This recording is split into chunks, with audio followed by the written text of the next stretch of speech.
Chemical kinetics എന്ന ചാപ്റ്ററിന്റെ രണ്ടാം ഭാഗത്തിലേക്ക് സ്വാഗതം. ഇന്ന് നമ്മൾ ഡിസ്കസ് ചെയ്യുന്നത് 3 ഇമ്പോർട്ടന്റ് ടേംസ് ആണ്.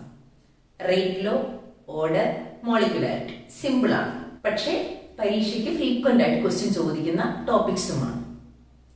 കഴിഞ്ഞ ക്ലാസ്സിൽ നമ്മൾ കണ്ടു ഒരു റിയാക്ഷന്റെ റേറ്റിനെ ഡിപെൻഡ് ചെയ്യുന്ന ഫാക്ടേഴ്സ് ഏതൊക്കെയാണ്? കോൺസെൻട്രേഷൻ, ടെമ്പറേച്ചർ, പ്രഷർ എന്ന് പറയുമ്പോൾ നമ്മളത് ഗേഷ്യസ് സിസ്റ്റം ആണെങ്കിൽ കോൺസെൻട്രേഷന് പകരം നമ്മൾ ഏതാണ് എടുക്കുന്നത്? പ്രഷർ ആണ് എടുക്കുന്നത്. Then catalyst. ഇതിൽ ആദ്യത്തേതാണ് നമ്മൾ എടുക്കുന്നത് കോൺസെൻട്രേഷൻ. ഇങ്ങനെയാണ് കോൺസെൻട്രേഷൻ റിയാക്ഷൻ റേറ്റിനെ ഡിപെൻഡ് ചെയ്യുന്നത് നോക്കാം. നമ്മൾ പഠിച്ചു റിയാക്ടൻസിന്റെ കോൺസെൻട്രേഷൻ കൂടുന്തോറും റേറ്റ് ഓഫ് ദ റിയാക്ഷൻ കൂടുന്നു. റിയാക്ടന്റിന്റെ കോൺസെൻട്രേഷൻ കുറയും തോറും എന്ത് കുറയുന്നു? റിയാക്ഷൻ റേറ്റും കുറയുന്നു. അങ്ങനെയാണ് എങ്കിൽ റിയാക്ടൻസിന്റെ കോൺസെൻട്രേഷൻ അനുസരിച്ച് എങ്ങനെ റേറ്റ് ഓഫ് റിയാക്ഷൻ മാറുന്നു എന്നുള്ള എക്സ്പ്രഷൻ ആണ് ആര് തരുന്നത്? റേറ്റ് ലോ തരുന്നത്. So the representation of the rate of the reaction in terms of the concentration of the reactants is known as rate law. അതിനെയാണ് നമ്മൾ റേറ്റ് ലോ എന്ന് പറയുന്നത്.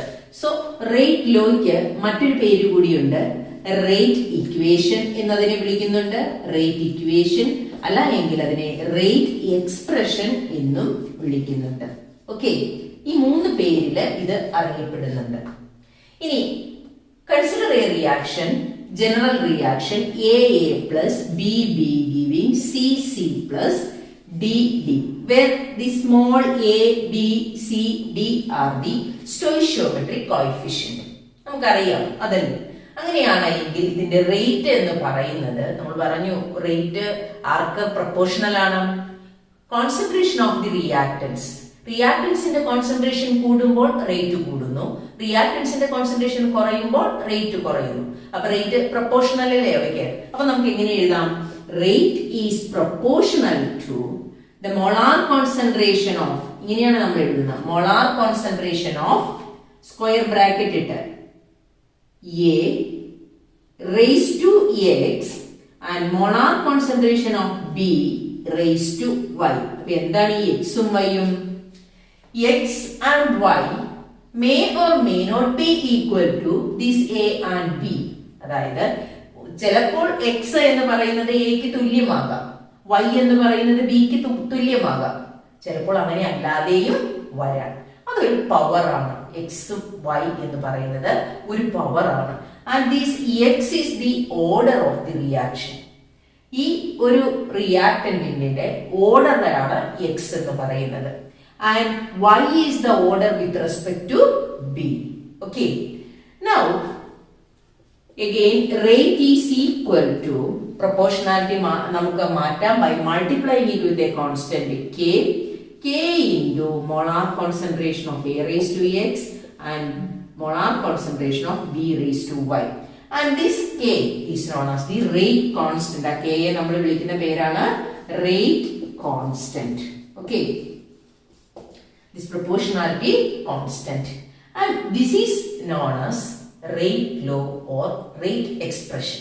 ഇനി നമ്മൾ കഴിഞ്ഞ ക്ലാസ്സിൽ പഠിച്ചു ഒരു റിയാക്ഷന്റെ റേറ്റ് നമ്മൾ എങ്ങനെ എഴുതുന്നത്? ഇൻസ്റ്റന്റേനിയസ് റേറ്റ് എങ്ങനെ എഴുതുക? കോൺസെൻട്രേഷന്റെ ടേംസിൽ decreasing concentration of the reactants അല്ലേ? അപ്പൊ നമുക്ക് ഇങ്ങനെ എഴുതാം, റേറ്റിന് പകരം എന്ത് എഴുതാം? Minus D R molar concentration of R divided by dt, which is equal to K into molar concentration of A raised to X and molar concentration of B raised to Y. And this equation is known as the differential rate equation. A differential rate equation. കാരണം ഇത് differential ഫോമിലാണ്. Minus D R by D T. റേറ്റിന് പകരം നമുക്ക് അങ്ങനെ എഴുതാം. നമ്മൾ കഴിഞ്ഞ ക്ലാസ്സിൽ പഠിച്ചതാണ്. നോക്കിക്കേ, ഇവ ആര് തമ്മിലുള്ള റിലേഷൻഷിപ്പ് ആണ് നമുക്ക് തരുന്നത്? കോൺസെൻട്രേഷൻ ഓഫ് ദ റിയാക്ടൻസും റേറ്റ് ഓഫ് ദ റിയാക്ഷനും തമ്മിലുള്ള റിലേഷൻഷിപ്പ് ആണ് ആര് തരുന്നത്? റേറ്റ് ലോ തരുന്നത്.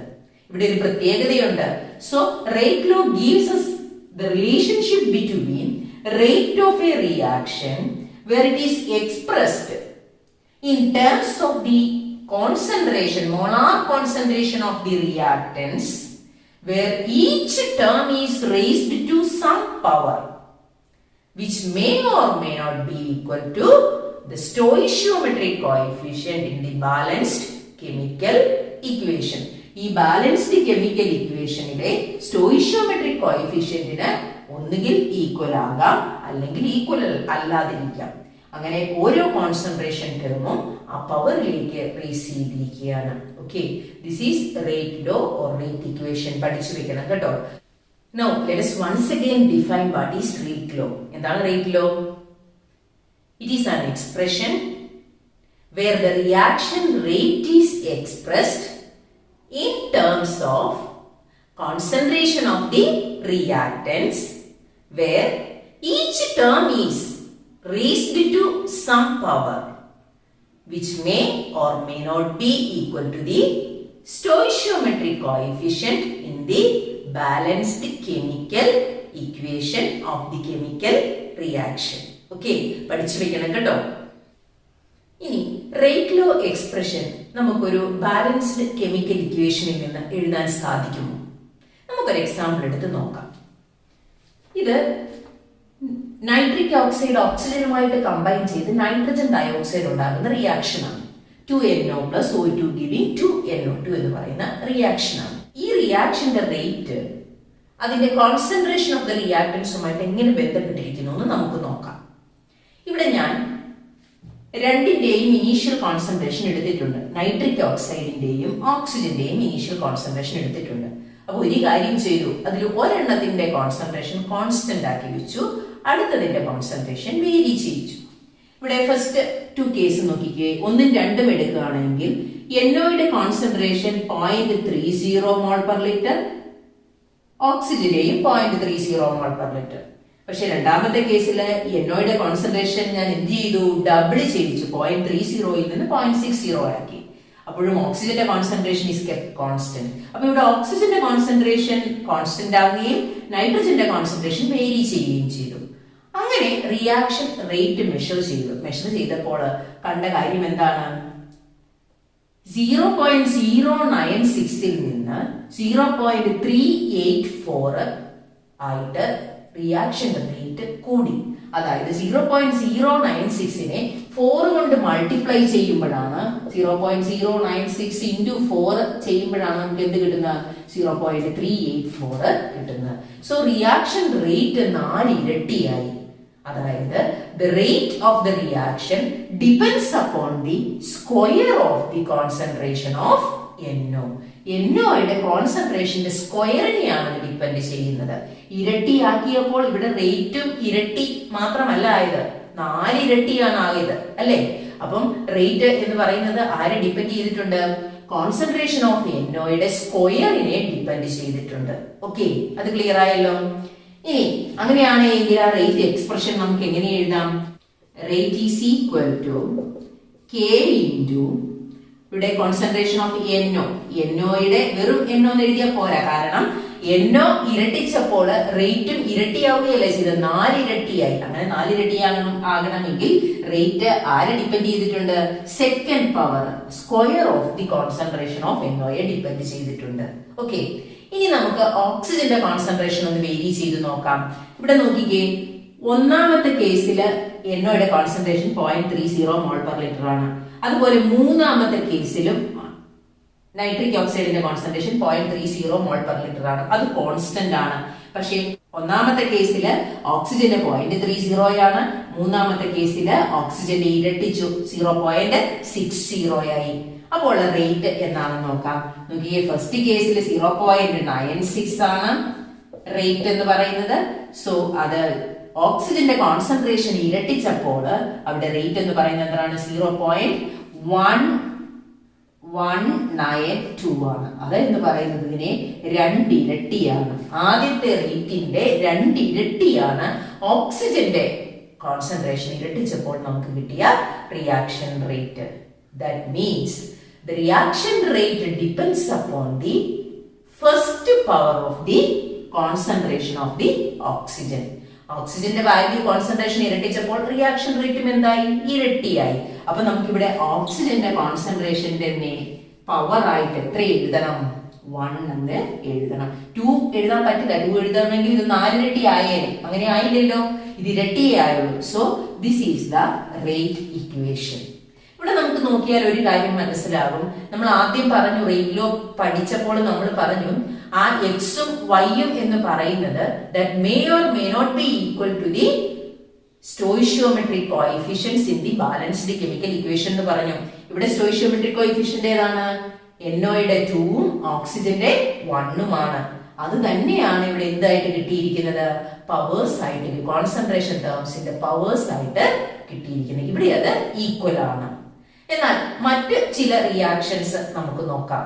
ഫോർ എക്സാമ്പിൾ CHCl3 ക്ലോറോഫോം ക്ലോറിനുമായിട്ട് റിയാക്ട് ചെയ്ത് കാർബൺ ടെട്രാക്ലോറൈഡും HCl-ഉമാകുന്ന റിയാക്ഷൻ.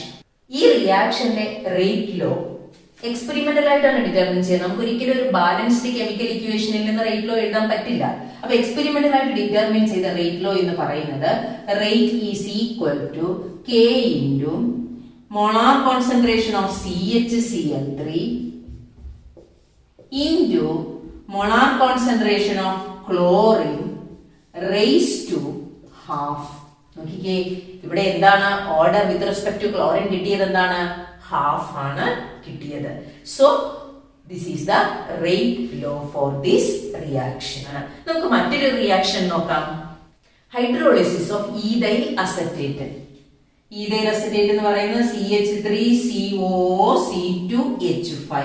അതിനെ ഹൈഡ്രോളിസിസ് നടത്തി കഴിയുമ്പോൾ നമുക്ക് കിട്ടുന്ന product acetic acid CH3COH plus C2H5OH ആണ്. ഓക്കെ, ഇനി ഇതിന്റെ റേറ്റ് എക്സ്പെരിമെന്റൽ ആയിട്ട് ഡിറ്റർമിൻ ചെയ്ത റേറ്റ് ലോ എന്ന് പറയുന്നത് rate is equal to K into molar concentration of ethyl acetate CH3COC2H5 raise to 1 and molar concentration of H2O raised to 0. ഇവിടെ order എന്ന് പറയുന്നത് എന്താണ്?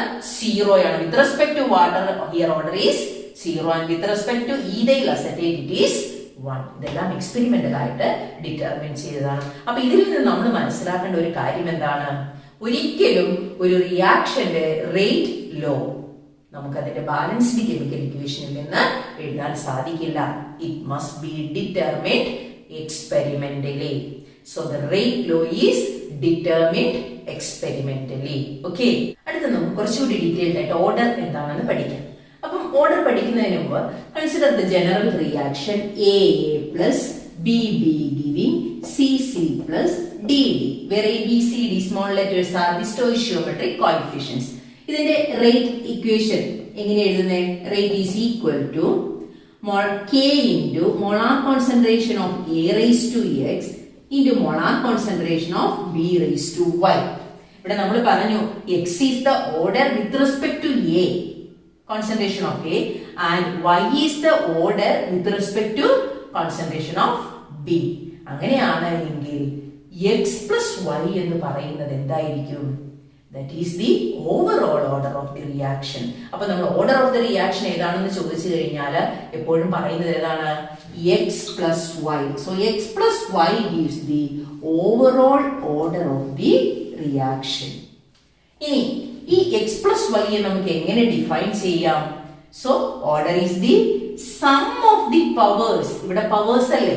ഇത് ആരുടെ പവേഴ്സ് ആണ്? ഈ കോൺസെൻട്രേഷൻ ടേംസിന്റെ പവേഴ്സ് ആണ്. അതിനെയാണ് നമ്മൾ എന്തെന്ന് വിളിക്കുന്നത്? ഓർഡർ എന്ന് വിളിക്കുന്നത്. So let us define what is order. It is the sum of the powers of the concentration terms or concentration of the reactants in the rate law expression. പരീക്ഷയ്ക്ക് ചോദിക്കുന്നതാണ് കേട്ടോ, പഠിച്ചു വെക്കണം. ഇനി ഓർഡറിന് 0 വാല്യൂസ് പോസിബിൾ ആണ്. ഇറ്റ് ക്യാൻ ഹാവ്, ഇമ്പോർട്ടന്റ് ആണിത്, it can have 0, 1, 2, 3, 4 etc. values possible ആണ്. ഇത്രയും വാല്യൂസ് ഇതിന് പോസിബിൾ ആണ്. അത് ഒരു ഇന്റീജർ വാല്യൂസ് ആകാം അല്ലെങ്കിൽ 0 ആകാം. ഒരു റിയാക്ഷന്റെ ഓർഡർ 0 എന്ന് പറഞ്ഞു കഴിഞ്ഞാൽ ഇവിടെ എല്ലാം 0 ആയി കഴിഞ്ഞു കഴിഞ്ഞാൽ എന്താ അർത്ഥം? എനി ക്വാണ്ടിറ്റി റേസ് ടു 0 എന്ന് പറയുന്നത് എന്താണ്? 1 ആണ്. That means rate is equal to K. Rate does not depend on the concentration of the reactants. അതാണ് സീറോ ഓർഡർ റിയാക്ഷൻ. അതിനെ കുറിച്ച് നമുക്ക് പഠിക്കാനുണ്ട് കേട്ടോ. ഇനി order can have fractional values also. നമ്മൾ ആദ്യം കണ്ടു ഫ്രാക്ഷണൽ വാല്യൂസ് എഴുതിയിരിക്കുന്നത് അല്ലേ? Fractional values also. ഓർഡറിന് 0, 1, 2, 3, 4 വാല്യൂസ് പോസിബിൾ ആണ്. It can have fractional values. വളരെ ഇമ്പോർട്ടന്റ് ആയിട്ടുള്ള കാര്യം, it cannot be determined theoretically. നമുക്ക് ഒരിക്കലും ഒരു ബാലൻസ്ഡ് കെമിക്കൽ ഇക്വേഷനിൽ നിന്ന് എന്തെഴുതാൻ സാധിക്കില്ല? ഓർഡർ എഴുതാൻ സാധിക്കില്ല. That is an experimental quantity. So order is an experimental quantity. അതെന്ത് ക്വാണ്ടിറ്റിയാണ്? ഒരു എക്സ്പെരിമെന്റൽ ക്വാണ്ടിറ്റി ആണ്.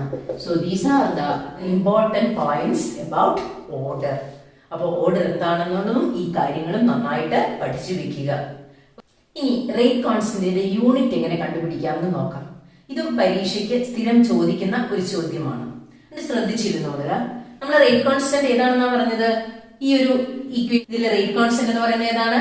K ആണ്. So K is equal to എങ്ങനെ എഴുതാം? Rate divided by molar concentration of A raised to X into molar concentration of B raised to Y. അപ്പോൾ നമ്മൾ പറഞ്ഞു X plus Y എന്ന് പറയുന്നതാണ് ഓർഡർ ഓഫ് ദ റിയാക്ഷൻ എന്ന് പറഞ്ഞു. അങ്ങനെയാണെങ്കിൽ ആ X plus Y is equal to N എന്ന് നമുക്ക് എഴുതാം. N എന്ന് പറയുന്നത് എന്താണ്? ഓർഡർ ആണ് എന്ന് വിചാരിക്കുക. Okay, N is the order. അങ്ങനെയാണെങ്കിൽ ഇതിന്റെ യൂണിറ്റ് നമുക്കൊന്ന് കൊടുത്തു നോക്കാം. ഇവിടെ A എന്ന് പറയുന്നതും കോൺസെൻട്രേഷൻ ആണ്, B എന്ന് പറയുന്നതും കോൺസെൻട്രേഷൻ ആണ്. അപ്പൊ X plus Y എന്ന് പറയുന്നത് എന്തായിട്ട് എടുക്കാം? N ആയിട്ട് എടുക്കാം.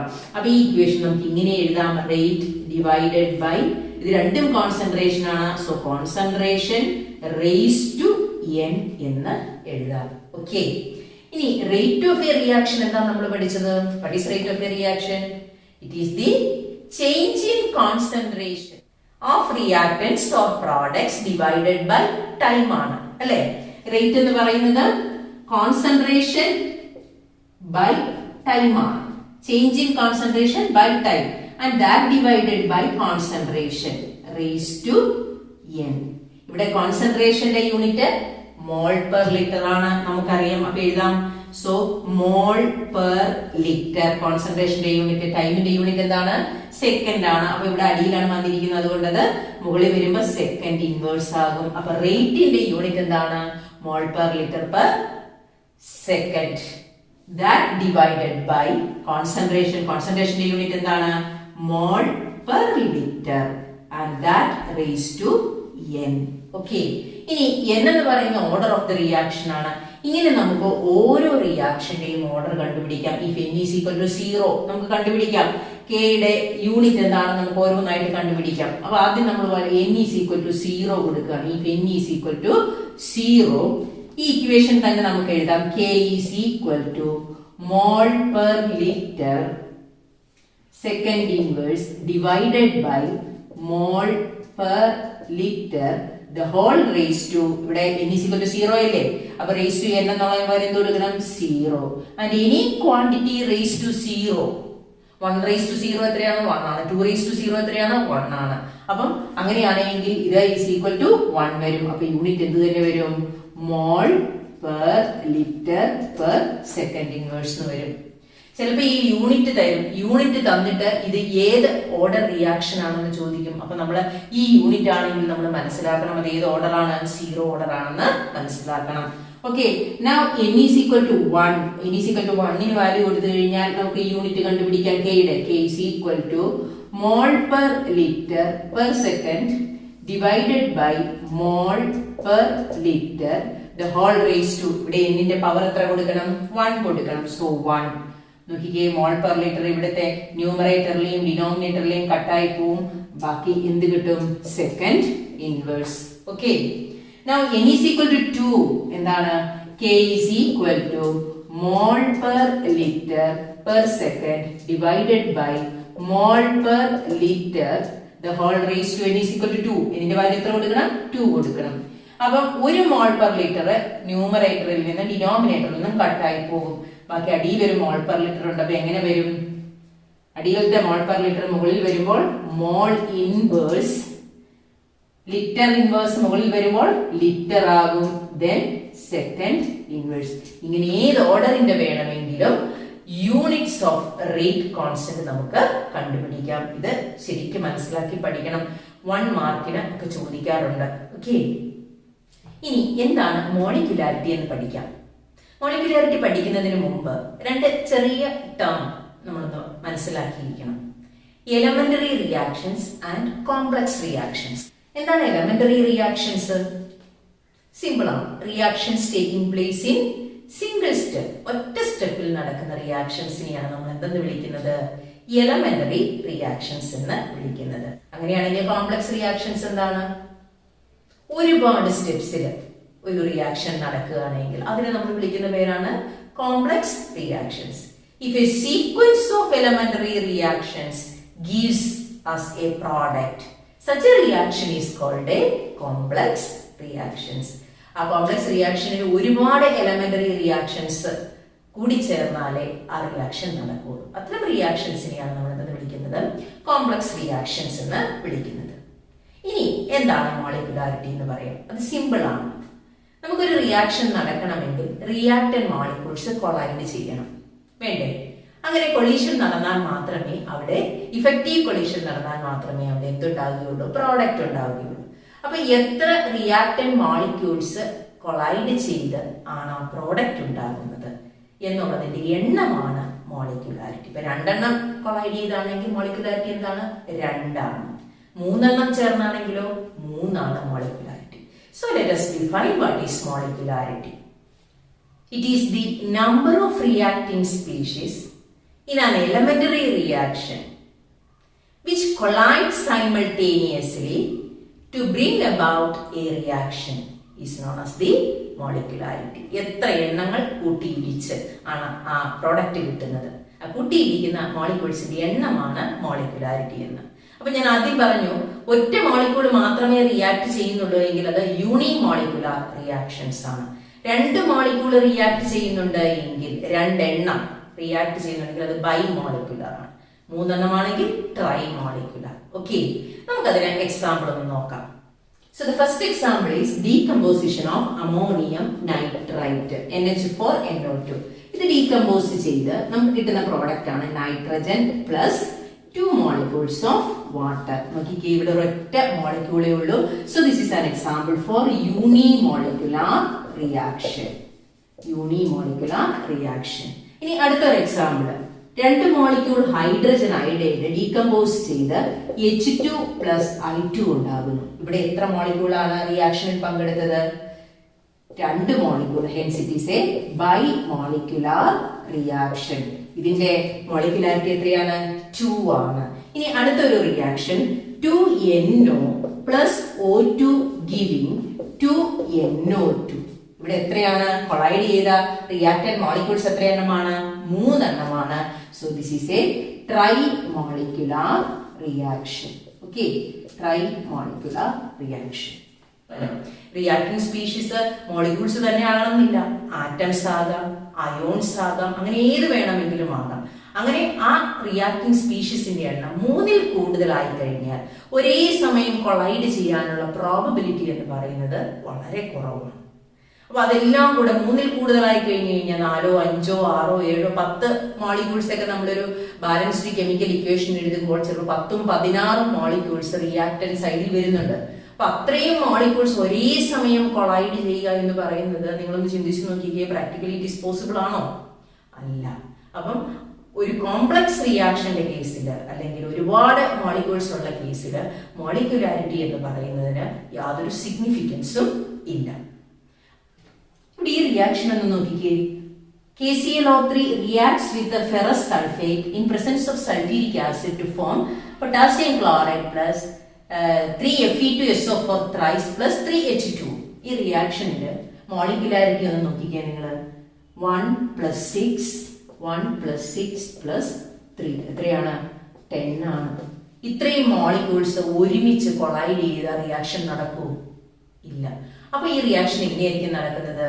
കുറേ എലമെന്ററി റിയാക്ഷൻസ് വഴിയാണ് ഈ റിയാക്ഷൻ നടക്കുന്നത്. അപ്പൊ ഇത് എന്ത് റിയാക്ഷൻ ആണ്? ഒരു കോംപ്ലക്സ് റിയാക്ഷൻ ആണ്.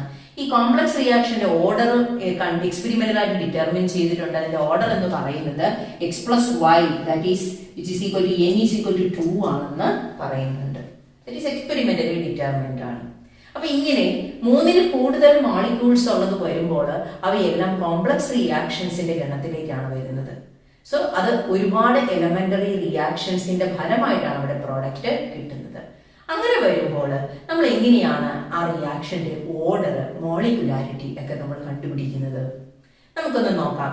ഒരു ഉദാഹരണം H2O2ന്റെ ഡീകമ്പോസിഷൻ എക്സാമ്പിൾ ആയിട്ട് എടുത്ത് നമുക്ക് നോക്കാം. H2O2 ഹൈഡ്രജൻ പെറോക്സൈഡ് അയഡൈഡിന്റെ പ്രസൻസിൽ ആൽക്കലൈൻ മീഡിയത്തില് ഡീകമ്പോസ് ചെയ്ത് വാട്ടറും ഓക്സിജനുമായിട്ട് മാറുന്നു. ബാലൻസ്ഡ്. ഓക്കെ, ഈ റിയാക്ഷന്റെ റേറ്റ് എന്ന് പറയുന്നത് അത് എക്സ്പെരിമെന്റലി ഡിറ്റർമിൻഡ് ആണ്.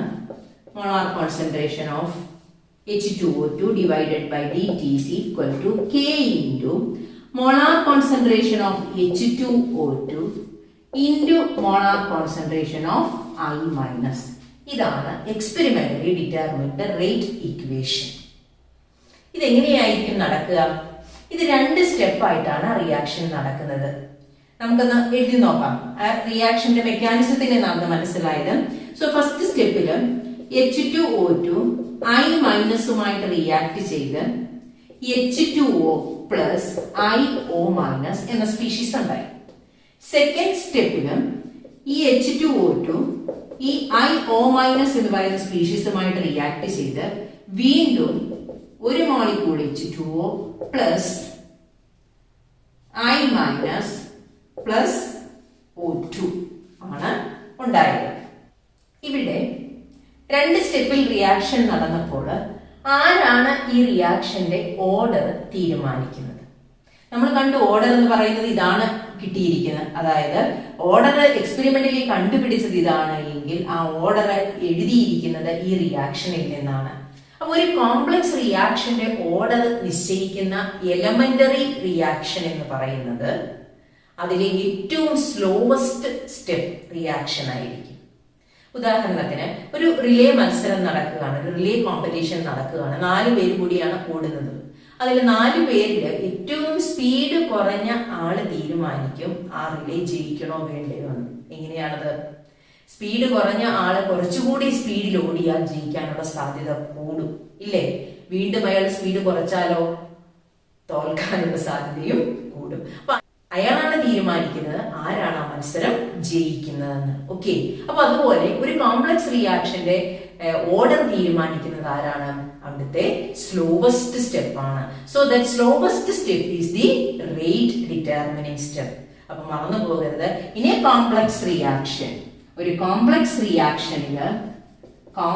റിയാക്ഷനില് സ്ലോവസ്റ്റ് സ്റ്റെപ്പ് ഏതാണോ അതാണ് എന്ത്? Rate determining step. Okay, so rate determining step. ഇവിടെ ഈ റിയാക്ഷനില് സ്ലോവസ്റ്റ് സ്റ്റെപ്പ് എന്ന് പറയുന്നത് ഈ സ്റ്റെപ്പ് ആണ്. So this is the rate determining step, first step ആണ്. അങ്ങനെയാണ് formation of intermediate of IO minus. ഇത് ഒരു ഇന്റർമീഡിയറ്റ് ആണ്. ഇത് നമ്മുടെ ഈ മെയിൻ റിയാക്ഷനിൽ ഈ ഒരു സ്പീഷീസ് കാണുന്നില്ല. അപ്പൊ ഈ ഫോർമേഷൻ ഓഫ് ദിസ് ഇന്റർമീഡിയറ്റ്, ആ സ്റ്റെപ്പ് ആണ് റേറ്റ് ഡിറ്റർമിനിങ് സ്റ്റെപ്പ്. അതാണ് അതിന്റെ ഓർഡർ തീരുമാനിക്കുന്ന റിയാക്ഷൻ എന്ന് പറയുന്നത്.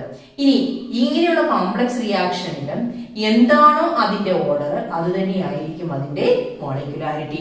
ഇവിടെ ഇതിന്റെ ഓർഡർ 2 ആണെങ്കിൽ ഇതിന്റെ മോളിക്കുലാരിറ്റിയും എന്ത് തന്നെയായിരിക്കും? 2 തന്നെ ആയിരിക്കും. So this is how order is determined. Order and molecularity is determined in a complex reactions.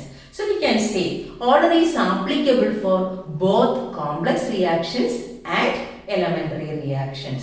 But molecularity is not applicable for complex reactions. Complex reaction molecularity എന്തെങ്കിലും പ്രസക്തി ഉണ്ടോ? ഇല്ല.